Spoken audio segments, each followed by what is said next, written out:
Inamin ni Moira De La Torre ang relasyon nila ni Samuel B. Nagulat si Catriona Gray sa hindi ka panipaniwalang revelasyon. Kung bago ka lang sa channel na ito, huwag kalimutang mag-like, share, comment, and subscribe.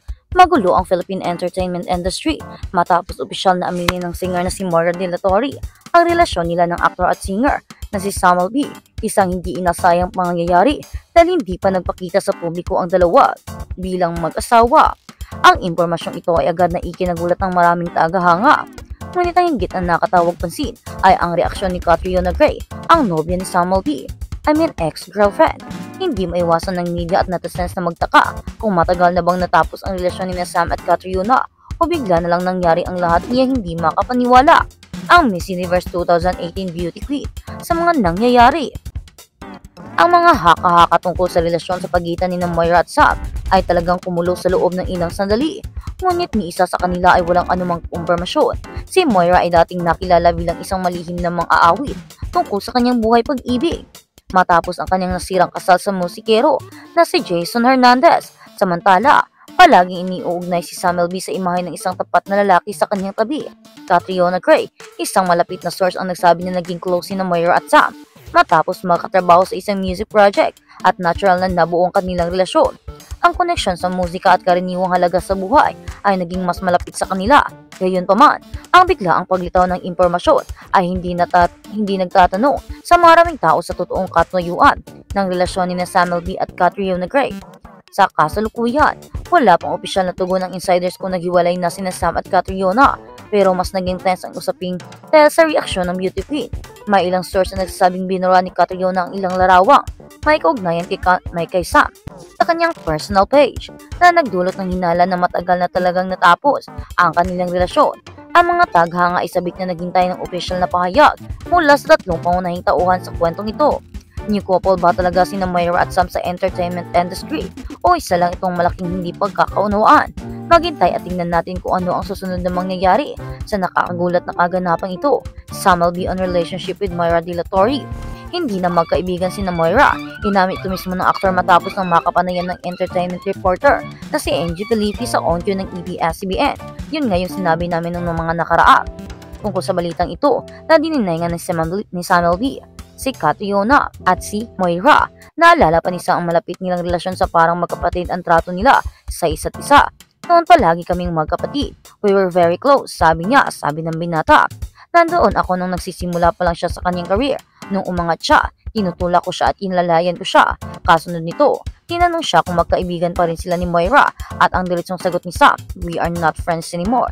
Inamin niyang natapos na nila ang kanilang pagkakaibigan noong nakaraang taon at ayaw nang isa-isahin pa ang nangyayari sa pagitan nila dahil panigurado, ito talaga ang naging dahilan ng breakup nila ni Catriona. Baka nagselos ang dalaga at hindi na kaya ang nararamdaman. Ito ay isang issue na medyo mas sensitibo sa palagay ko, sabi niya. I feel like it's not only with me, but it's just something I don't really want to talk about. Hindi na lang tayo magkaibigan. Bukod pa riyan, ipinanturi ng aktor na ang rumored girlfriend na si Moira ang dahilan kung bakit siya nakipaghiwalay sa dating nobya ni Catriona Gray. No, walang third party sa pagitan namin ni Kat. Sabi niya, kamakilan lang umalingaw nga ang social media sa pag-unfollow ni Sam, gayon din ni sina Yeng Constantino, Eric Santos, TG Monterdi at ilang pang music artist sa Instagram ni Moira. Mahigit isang buwan na ang nakalipas mula ng balita ng showbiz insider na si Ogie Diaz na may umabot sa kanyang tuluyan na ibinaba ang cornerstone ang dalaga bilang talent. Ayon sa source ni Ogie, attitude problem ang dahilan.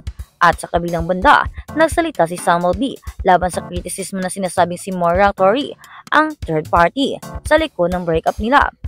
Natigil na ang chismis matapos kumpirmahin ni Sam na tinapos na nila ni Catriona ang kanilang engagement. Isang taon na ang nakalipas nang magsimulang lumabas ang mga haka-haka tungkol sa kanilang dalawa ni Moira De La Torre na siyang sinabi niyang walang katotohanan ang lahat ng ito dahil hindi naman talaga totoo na may relasyon silang dalawa at kapatid lang talaga ang turing niya kay Moira o kung ano man ang nararamdaman ni Moira para sa kanya ay hindi niya ito masusuklian. Baka naguguluhan lang ito dahil galing ito sa breakup pero hindi ibig sabihin na may gusto na ito sa kanya dahil kung totoo mang may gusto na ito sa kanya, pasensya na dahil hindi na talaga niya ito masasagot pa dahil hindi niya gusto yung babae.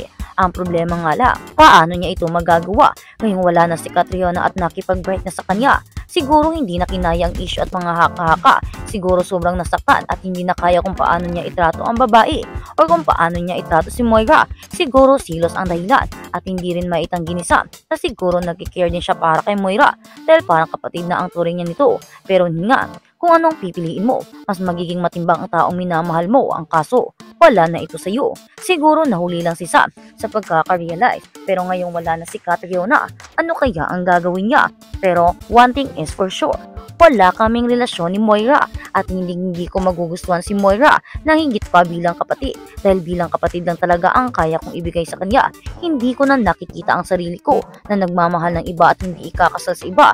Hindi kang Catriona, hindi ko nakikita na wala siya sa buhay ko. Kaya ngayon nag-aantay at pinipilit ko pa rin na baka maayos pa namin ito at hinihintay kong bumalik siya sa akin. Hinihintay ko ang kapatawaran niya. Nagsisisi na ako. Nagsisisi ako kahit hindi ko alam kung ano ang ginawa ko. Ang gusto ko lang maibalik kami sa dati at iingatan ko na talaga ito. Sabi pa ni Sam.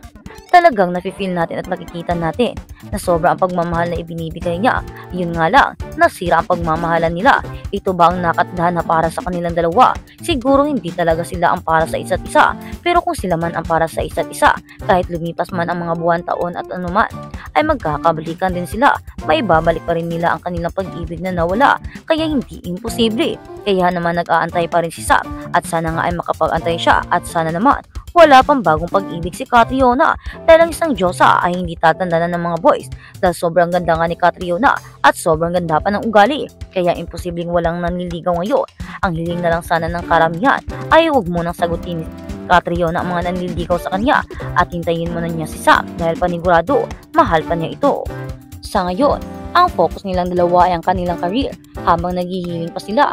Habang inaantay ni Sam na mapatawad siya ni Catriona ay nagpo-focus muna siya sa kanyang mga career, sa kanyang mga negosyo para kapag bumalik na ang dalaga ay magiging stable na ang future niya at panigurado agad-agad niya itong papakasalan dahil inaantay na lang niya ito upang matuloy ang kanilang engagement na naudlot at ang kanilang lapit na kasalan sana. Pero yun nga, dumating ang mga issue at sila ay nagka-problema. Kaya naman ang sabi ni Sam, kahit anong mangyari mag-aantay siya para kay Catriona. Kahit tumagal pa ito ng ilang mga taon, aantayin pa rin niya ang dalaga. Pero sana nga naman, ang sabi niya, ay hindi pa ito makahanap ng bagong pag-ibig at sana naman ay mananatili ang kanyang pagmamahal kay Sam kahit na naghihiling pa siya. Sana ay gumaling na ang kanyang mga sugat at puso at sana maibalik na ang dati nilang pagmamahalan dalawa. Pero ito na lang ang inaantay ni Sam, ang bumalik si Catriona sa kanya upang matuloy na ang dapat na matuloy. Sana naman Catriona, tingin mo ang mga hinaing ni Samuel B. Makikita mo naman na mahal ka ng tao. Makikita mo kung gaano siya naghihirap at kung gaano siya naghihintay para sa iyo. Handang-handa siyang maghintay. Handang-handa siyang tanggapin kang bumalik sa kanya.